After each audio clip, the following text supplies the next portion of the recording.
I'm gonna be honest. Ruin is dead.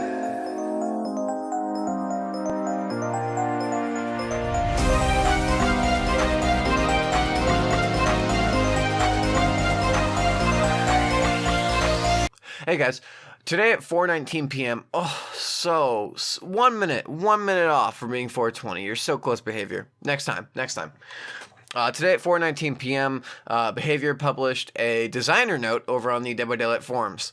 It covers the Doctor, the Gatekeeper emblem, and Hex Ruin. I know, a change to Hex Ruin. What's going on here? First off, let's talk about the Doctor. First off, they talk about the static field. It's gone. People in the Doctor's terror radius no longer gain madness passively. It's completely gone. They have instead replaced it with the ability Static Blast, which will be the activate ability button. This is the button that usually is mapped when using Dead Hard or crouching as the pig. I think the default is E. Basically what Static Blast is it sends out almost like a normal Doctor static charge. It sends out a blast that covers his entire terror radius, and anyone in the terror radius gets hit with it. Their locations also aren't revealed unless they actually tier up into a new level of madness. This would be from 0 to 1, 1 to 2, or 2 to 3. While charging up for Static Blast, the Doctor's movement is significantly reduced, and the ability has a huge cooldown. I don't know what the actual numbers are for the speed decrease or the cooldown, but hopefully it's not too bad on the Doctor's part. But yeah, it's more designed to be a sort of an echolocation tool, you know? Say you know the survivors are close to tearing up or they haven't teared up at all. So you can use this ability to locate nearby survivors. Or if your terror radius covers the entire map, say you're doing a terror radius build, you can use it to just locate survivors and maybe tear them up into madness. This will also work really well against Blendettes who just urban evasion around the map, waiting for you to run at them, and then they sprint burst away into another corner. It doesn't really seem to have any use in chase, but we'll have to see when it actually comes to play. Along with this huge change to the Doctor, they also changed his shock therapy. He no longer has to switch stances. This means he doesn't have to take time to hold a button to slow down to switch into a stance where he can shock people. He will just always be able to shock them. The shock therapy will be bound to M2, as it's the power button, or whatever you have bound. That's the default. Fuck, did I just burp? But after shock therapy, the Doctor has a small pause where he can't attack, or use another ability. This is sort of like how it used to be, where when you shock someone, you have to switch back into your attack mode to actually attack. So it's not too much different. They've also changed things on the survivor side of the gameplay. Now, snapping out of it is less stressful. If you miss a skill check, it won't reset your entire bar, but instead it will only lower it by 25%. And if you stop and run away to do something or start getting chased by the Doctor, your madness won't get reset. Now, I don't know if it gets reset if you get shocked again, but we'll have to see.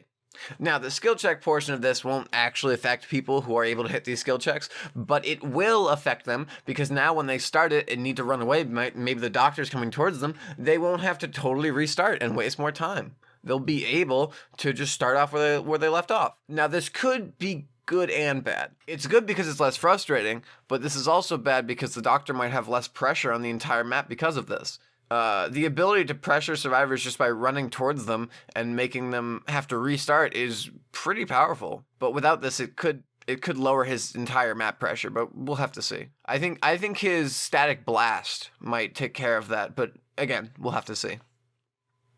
Up next is the Hex, Ruin, and Gatekeeper section. Basically, they talk about how Ruin is used in 80% of all games in red ranks. Holy shit. And 45% of all games in total. Holy crap. One perk out of... Oh, fuck, hold up. One perk out of 66 killer perks. One perk is used in almost half of all games played in DBD. Out of 66. I don't know if anyone else thinks that's insane, but to me that's crazy. 66. And one of them is used in half of all games. And 80% in the top percentage of players. Red ranks ranks don't matter, but still. But anyway, instead of having the ruin effect apply to the skill checks, what it does now is any gen that is not currently being worked on will go down at a certain speed. The devlog states that at Tier 3 Ruin, a generator that is not being worked on will regress at 2 times the normal regression rate. To put that in perspective, the normal regression rate is currently 0.25 charges per second. This means over the course of 4 seconds, a generator will regress 1 charge. There are 80 charges in a generator that are able to be completed. Once you hit 80 charges, the generator is done. But if you somehow started the regression at 80 charges, it would take a total of 320 seconds to fully regress the gen from 80 to 0. 320 seconds. This is without the new ruin. With the new ruin, it would take 160 seconds. 160 seconds. It would take a minute 40 to fully regress a gen with this new ruin. I'm gonna be honest, ruin is dead. Now, this might not be as dramatic or drastic as I'm making it out to be, but we'll find out in the PTP tomorrow. I didn't read that part until right now. Holy shit. Okay. Leary's Memorial is also being reworked. Did it talk about the Gatekeeper? I totally skipped over the Gatekeeper. I guess I was going over Ruin first. Gatekeeper's kind of in the middle. Basically, they're acknowledging that this is a total nerf to Ruin, which it is. Ruin is, in my opinion, dead. Long rest the king, or the queen. Yeah, Ruin's a queen. Ruin's a fucking queen. She slays. Or she used to, anyway. God rest her soul. And with this nerf, this deathly nerf, they have acknowledged that because of this, a lot of Killer's Gatekeeper emblems might go down drastically. Because this new Ruin is supposed to not really work in the early game, because most gens are being stuck on. They're not being abandoned by survivors. So they won't really get applied by Ruin. Basically, how it currently stands, Gatekeeper is measured by the amount of gens that you have remaining, multiplied by which minute the match is in. So, say you hit minute 1, and you have all 5 gens up, I'm assuming you get 5 points. Minute 2, that's another 10 points. Minute 3, that's 15. Minute 4, that's 20, etc., etc. So, since this new perk, this new Ruin, isn't as good in the early game, a lot of gens will probably pop really quick. So they'd be losing a lot of points just by losing the first 3 gens really quickly. So this new version of Gatekeeper is much, much simpler. Basically, every single minute, it tallies up how many generators there are left to be repaired. And then it gives you that many points for the first 9 minutes. So, say you keep all 5 gens up for 9 minutes, good job. You have 45 points in Gatekeeper, whatever the hell that means.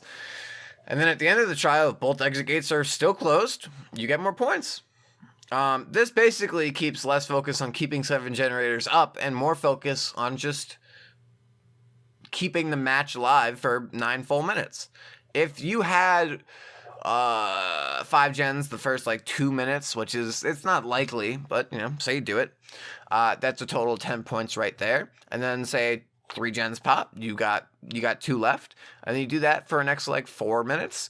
That's another 12 on top of the 10, so that's already at 22, my bad.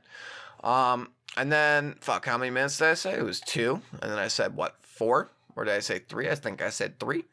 Anyway, you can understand what I'm saying. It's less about keeping the generators up all the time and more about extending the match as long as you can. Because that's really what Gatekeeper is. Gatekeeper is keeping them in the match. And I feel like if you keep them in the match, then you succeeded. And that's what this new Gatekeeper change is doing. If you extend the game for 9 minutes plus, you will get a lot of Gatekeeper points. And this is very reflective of the new Hex Ruin, because you won't, honestly, this Ruin does nothing in the early game. If a survivor stays on a gen for all 80 charges, Ruin does not affect that survivor at all. So gens are gonna go by pretty quick with this new Ruin. I think that's everything in this dev blog. Yep, PDB tomorrow. Leary's rework. This is all coming out in the mid-chapter update. I don't know when that is, but I don't give a shit enough to Google it, but whatever. I hope I gave you all the information you needed, and if you have any questions, that sucks. I might be able to answer them if you comment down below, but I'd recommend joining the Dead by Daylight Discord, or Just Googling it, you lazy fuck. I hope you have a good day. Thank you all for watching, and I think I'm going to play Survivor for a while, because Ruin's fucking dead.